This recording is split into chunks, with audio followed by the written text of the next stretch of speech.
digital content creators. They function as educators, reviewers, satirists, entertainers, musicians and influencers. ये सही मायने में sir Bharat के ग्रास रूट कम्युनिकेटर बन गए हैं और इनका यूट्यूब चैनल हो या इंस्टाग्राम पेज हो, ये इनके लिए सोर्स ऑफ एंटरटेनमेंट नहीं बल्कि इनकी सोर्स ऑफ इनकम है, इनका एसेट है. It is the fruit of their hard work. But एक चीज़ से ये सब परेशान हैं और उस मुद्दे को आज मैं सदन में उठाना चाहूँगा. That is the issue of fair use and arbitrary copyright strikes by digital platforms.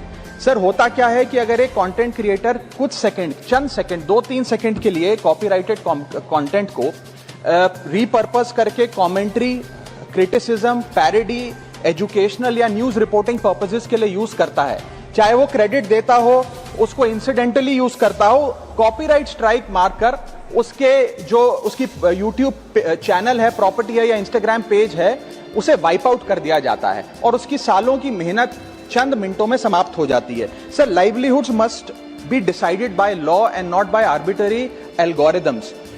Sir, this by no means that one is against copyright holders. उनके हार्डवर्क और ओरिजिनलिटी को रिस्पेक्ट करने की जरूरत है, लेकिन यह समझने की जरूरत है that fair use is not piracy.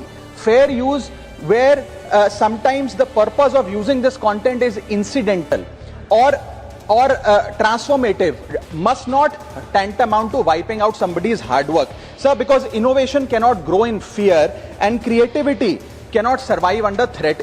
India का कॉपीराइट एक्ट सर 1957 में बना. एक ऐसे दौर में बना जब ना इंटरनेट था, ना कंप्यूटर थे, ना डिजिटल कंटेंट क्रिएटर्स थे, ना यूट्यूब, इंस्टाग्राम था. And this act lakhs the very definition of digital creators. ये फेयर डीलिंग की बात करता है, लेकिन फेयर डीलिंग की बात किताबों, मैगजीन और जर्नल के कॉन्टेक्स्ट में करता है, जो उस दौर की इंफॉर्मेशन डिसेमिनेशन के सोर्सेज थे, ना कि आज के दौर की. इसीलिए मैं 3 मांगे आज सदन में लेकर आया हूं. मेरी पहली मांग है, amend the copyright act of 1957 and define digital fair use. परिभाषित करिए कि ट्रांसफॉर्मेटिव यूज क्या है, जैसे कि commentary, satire, critic, explanation. Define करिए कि इंसिडेंटल यूज क्या होता है, कि अगर बैकग्राउंड में ऑडियो विजुअल चंद सेकंड्स के लिए चले तो वो इंसिडेंटल यूज है या पूरे कंटेंट को वो वाइप आउट करें. Proportionate use, educational use, public interest use and non commercial use की परिभाषा देने की आज आवश्यकता है. दूसरी मेरी मांग है sir, bring in the proportionality doctrine in copyright enforcement.